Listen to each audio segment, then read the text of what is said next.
Hi folks, welcome to the Prepared Homestead. This is Travis. Thank you all for stopping by to watch, and it's another hot day. It's hot, sticky, humid. Heat index is around 100 or so, and it's going to be that way for a while. Already this year, we're getting into some pretty warm weather, and things continually are heating up in the Middle East. Actually, the goalpost keeps getting changed. We're being gaslit, and the goalpost is being changed, and well, I guess started off, while I guess we can't say yet that it's been confirmed, it does seem like the story out of Iran that that big bunker, nuclear facility, wasn't really destroyed seems to be true. The United States aren't really saying anything, but news is reporting that Israeli intelligence sources are saying that in fact it is not destroyed. That it looks like the entrance and the exit was heavily damaged, but that the infrastructure underneath is all still intact. That's exactly what Iran has been saying. They said that they can have it rebuilt very shortly. They had gone in the past few weeks and filled in those entrances with dirt, I guess, to kind of protect it from too much damage. And they said that they can have that place up and running again, and that all the materials that was in there, it's been gone for a while. They'd been moving that stuff out for the last few weeks. And so that also seems to be correct. There's still no detection of any kind of radiation leaks in that area. And intelligence from the Israelis is also saying that doesn't look like there was anything in there. Iran's saying that they're not only going to rebuild this place, but they're going to step up their game big time when it comes to building nuclear weapons. And so I guess on one hand, the question is was this all for nothing? I mean, it was a risk, I guess, unless it was planned to be this way.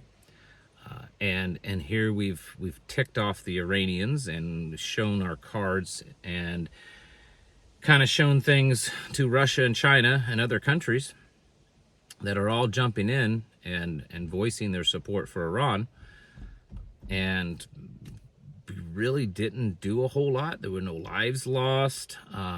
It doesn't look like that there was really anything really damaged too much other than some structures that can be rebuilt, but it wasn't like, military weapons or anything like that. So I don't know. The Trump administration is really trying to spin this, saying that we're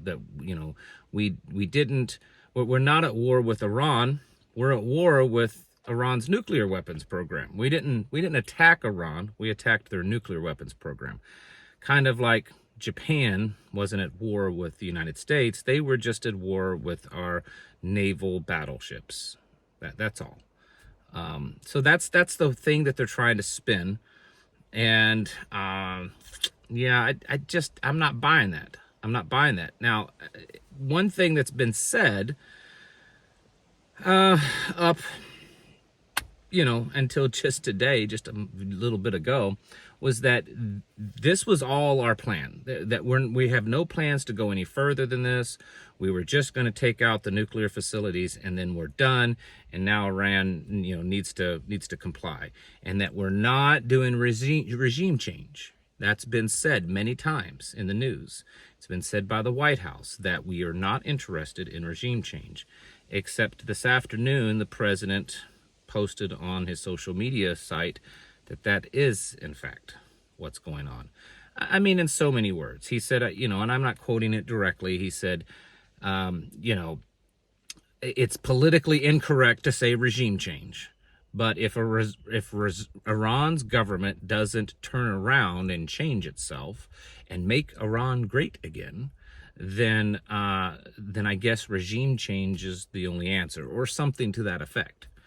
And it's kind of, I guess, shocked a lot of people that, wait a minute, you convinced us that it was okay and in America's best interest, and that it wasn't an act of war to go in and do this just to take out the nuclear facilities. And then, in fact, that didn't take out any nuclear facilities because the structures are still there and the nuclear material wasn't even there to begin with. And now you're saying that we are doing regime change, that is, in fact, what this is. So a lot of things are going on. Homeland Security has issued an alert nationwide that sleeper cells could go active, to be on the lookout for things. That sounds very false flaggish to me, but doesn't mean that it's not possible. Iranian foreign minister is meeting pretty much as we speak, with Vladimir Putin in Russia, and a lot of other countries are starting to say, hey, this isn't right. Just a few weeks ago, the president was in Saudi Arabia and Qatar and UAE, and they've already come out against all this, saying that this is in violation of international law, that the United States was wrong in doing this. So it'll be interesting to see how the relationship goes further. Pakistan, just a few days ago, had nominated the president for the Nobel Peace Prize. And then he turns around and does this, and now Pakistan is also speaking out against this and has stated that, if Iran wants nukes, we'll give them to him. So it's all really strange. It's all really strange what's going on. And I don't think it's anywhere near over. I think that it's very possible. And let's just assume for a moment that what we heard from the White House as the plan is correct, meaning that they were only doing this to get Iran to back down and to be able to come to the table in peace, that it was show a peace through strength, right? That's what we were told. I'm not saying I 100% believe that that's what we were doing, but let's just say, I don't think that's going to happen now. I think that plan is backfired. I think the plan was to make it look like that so that we could get in a war with Iran. I think that's more likely the plan. May mean nothing, but just I think within like 24 hours before this attack happened, several Congress members purchased a whole bunch of military industrial complex stocks, Lockheed Martin and stuff like that. Maybe it's nothing. Maybe they got a good tip. But I think that we're going to be in this for a while. The Iranian military is ordered their army to be ready for at least a 6-month war. And Israel has said that they're not interested in a long-term forever war. They're just going to be interested in doing this until they get done with what they want done, which is regime change. They've made that very clear. And so it does sound like now that not only whoever the president is listening to encourage him to go through with this strike, seems to be also convincing him that, regime change is probably actually what's necessary. Because since this has happened, Iran doesn't seem to have made there's no sign whatsoever that Iran is going to back down or that the regime is crumbling. In fact, since this has happened, reports are that Iranians have taken to the streets to cry out against the United States and the West, demanding that the government do something. Their parliament voted to shut down the Strait of Hormuz. So it at least the appearance that we can see, the evidence is indicating that the people of Iran, at least most of them, are not in favor of regime change. They're in favor of going after the people that did this. We'll see, how much of people's heart is in it. The problem with the Middle East and most all of these countries, most all of them, is they're big talkers. They don't always follow through. Sometimes when they do, it's much less than what they claimed, or it takes them a lot longer time. But this time may be different. This is pretty massive, folks. Even if you can say, well, maybe it's not that big a deal. If we didn't really blow anything up, then Iran can't say, oh, we still attacked them. We still flew over them and dropped bombs on them.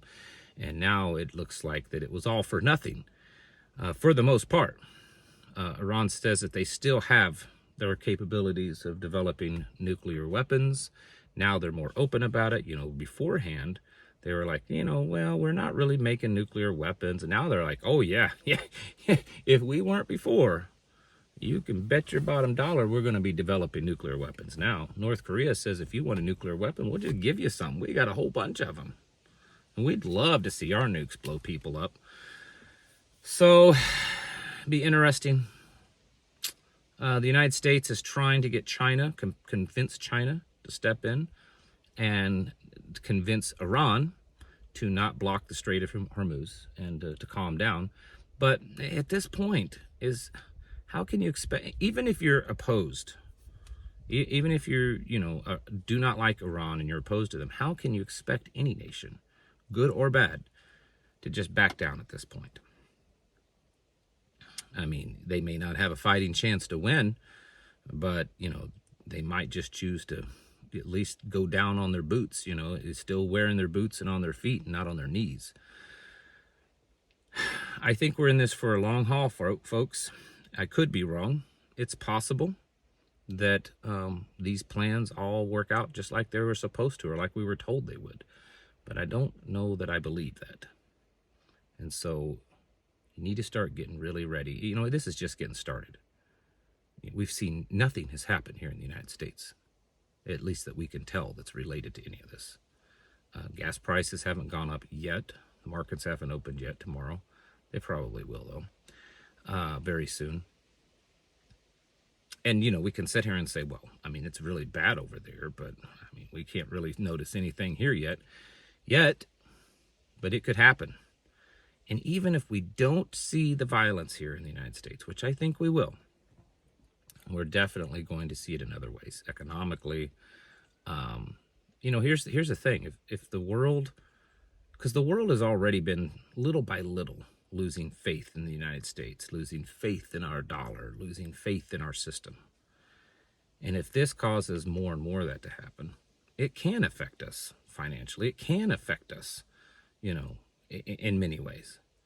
And so we have to realize that. We have to realize that there are a lot of repercussions for this. Because if it's not been effective, if it didn't take out the nuclear weapons site, and it doesn't cause Iran to back down, then it wasn't successful, which means we have to go to the next level. We either tuck tail and run, or we go to the next level.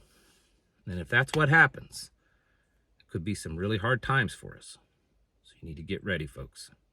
Get your houses in order and prepare mentally, physically, and spiritually. Thanks for watching. Catch you in the next video.